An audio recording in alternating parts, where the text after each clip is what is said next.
अस्सलामुअलैकुम। एक ऐसी सरजमीन जिसे इस्लाम का दिल माना जाता है, आज एक ऐसी जबरदस्त तब्दीली से गुजर रही है कि दुनिया हैरान है। जी हाँ, ये सऊदी अरब है, जहाँ सदियों पुरानी रिवायात और मुस्तकबिल के देओ हैकल मंसूबे एक साथ नजर आते हैं। तो चलें, इसके इन दो अलग अलग चेहरों को समझने की कोशिश करते हैं। तो यहाँ एक बहुत बड़ा सवाल खड़ा होता है। एक मुक़द्दस सरजमीन आने वाले कल की दुनिया की तामीर कैसे कर सकती है? एक तरफ ईमान और अकीदत का मरकज़ और दूसरी तरफ आसमान को छूते हुए अज़ाइम। आइए इस दिलचस्प तज़ाद की गहराई में उतरते हैं।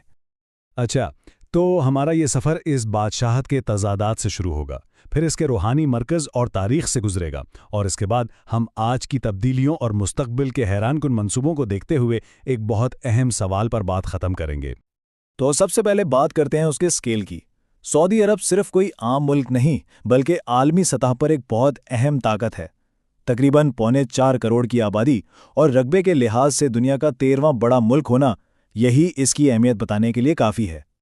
और यहीं से इसकी कहानी का सबसे दिलचस्प मोड़ शुरू होता है। एक तरफ ये वो सरजमीन है जहां इस्लाम के मुक़द्दस तरीन मुकामात मौजूद हैं, लेकिन साथ ही साथ ये दुनिया की तेज़ तरीन समाजी और मुआशी तब्दीलियों में से भी एक का सामना कर रही है। ये रिवायत और जिद्दत का एक वाक़ई हैरानकुन इम्तिज़ाज है। अब बात करते हैं इस बादशाहत की रूह की। मक्का अल मुकर्रमा और मदीना अल मुनव्वरा, ये वो नाम हैं जो दुनिया भर के अरबों मुसलमानों के लिए सिर्फ शहर नहीं, बल्कि उनके दिलों की धड़कन और उनके ईमान का महवर हैं। मक्का, जहाँ खाना काबा है, वो एक मरकज़, एक किबला जिसकी तरफ दुनिया भर के मुसलमान अपनी नमाजों में मुतवज्जे होते हैं। और मदीना का तो मामला ही अलग है। इससे मुसलमानों का जो ताल्लुक़ है ना, वो इश्क का है, जज्बात का है, बेपनाह एहतराम का है। ये वो शहर है जिसकी तरफ हर मुसलमान की रूह खींची चली जाती है। इस गहरे रिश्ते को समझने के लिए पैगंबर इस्लाम सल्लल्लाहु अलैहि वसल्लम का ये कौल ही काफ़ी है। ये सिर्फ अल्फाज नहीं, बल्कि इस सरजमीन से उस रूहानी और तारीख़ी वाबस्तगी का इजहार है जिसे आज भी हर मुसलमान अपने दिल में महसूस करता है। लेकिन सवाल ये है कि ये जदीद रियासत ये हमेशा से ऐसी तो नहीं थी, तो फिर सहरा की रेत से ये अजीम सल्तनत बनी कैसे? इसकी तारीख में ही इसके आज के राज छुपे हुए हैं। देखें, पहले तो ये इलाका सल्तनत उस्मानिया का हिस्सा हुआ करता था। फिर पहली जंग अजीम के बाद आले सऊद ख़ानदान का असर व रसूख बढ़ा। 1927 में बरतानिया ने बादशाहत को तस्लीम किया, और फिर 1932 में तेल की दरियाफ्त ने इस कौम की तकदीर ही बदल कर रख दी। और एक बहुत ही दिलचस्प बात यह है कि सऊदी अरब दुनिया का वाहिद मुल्क है जिसका नाम इसके हुक्मरान खानदान आल सऊद के नाम पर है। यह हकीकत इस मुल्क की शनाख्त में शाही खानदान के मरकजी किरदार को बिल्कुल वाज़ेह कर देती है। चलें, अब तारीख से निकलकर सीधा आज के दौर में आते हैं। और आज का सऊदी अरब एक तूफ़ानी तब्दीली की लपेट में है। जो कल तक सोचा भी नहीं जा सकता था, वो आज वहाँ की हकीकत बन रहा है। इस तब्दीली को समझने के लिए इसकी आबादी को देखना बहुत ज़रूरी है। और ये बात शायद बहुत से लोगों को हैरान करे कि मुल्क की आधी से ज़्यादा आबादी गैर मुल्कियों पर मुश्तमिल है। जी हाँ, इनमें लाखों पाकिस्तानी और भारतीय शहरी भी शामिल हैं जो इस मुल्क की तामीर और तरक्की में अपना किरदार अदा कर रहे हैं। तो ये तब्दीली आखिर है कैसी? ज़रा देखिए। पहले जहाँ हुकूमत की बुनियाद कुरान और सुन्नत पर थी, आज वहाँ सिनेमा घर हैं, आलमी सियाहत है।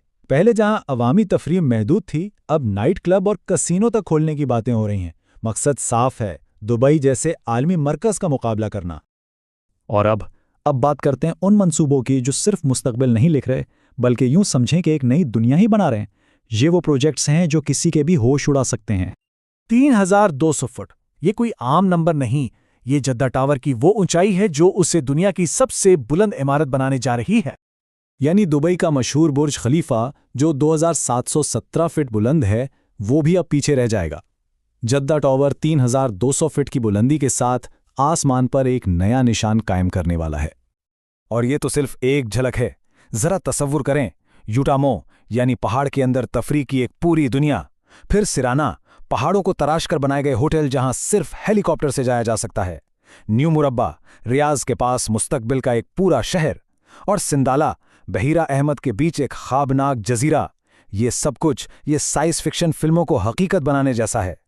इन सब हैरत अंगेज मंसूबों के बाद हम वापस उसी बुनियादी सवाल पर आते हैं। ये सब कुछ एक ऐसी सरजमीन पर हो रहा है जिसकी अपनी एक गहरी, एक मुकद्दस तारीख है। تو پھر ان دو دنیاؤں میں تال میل کیسے بٹھایا جائے گا؟ اس کشمکش کی سب سے بڑی مثال ہے اللہ کا علاقہ۔ روایات کے مطابق یہ وہ جگہ ہے جہاں پیغمبر اسلام صلی اللہ علیہ وسلم نے ٹھہرنے سے منع کیا تھا، اور آج اسی جگہ کو ایک بہت بڑا ٹورسٹ ہب بنایا جا رہا ہے تاکہ ملک کے لیے پیسہ کمایا جا سکے۔ تو آخر میں سوال وہیں کا وہیں ہے کہ جیسے جیسے سعودی عرب مستقبل کی طرف ایک بے مثال قدم بڑھا رہا ہے، اس کے مقدس ماضی اور اس کی روحانی شناخت کا کیا بنے گا؟ اس کا جواب شاید صرف آنے والا وقت ہی دے۔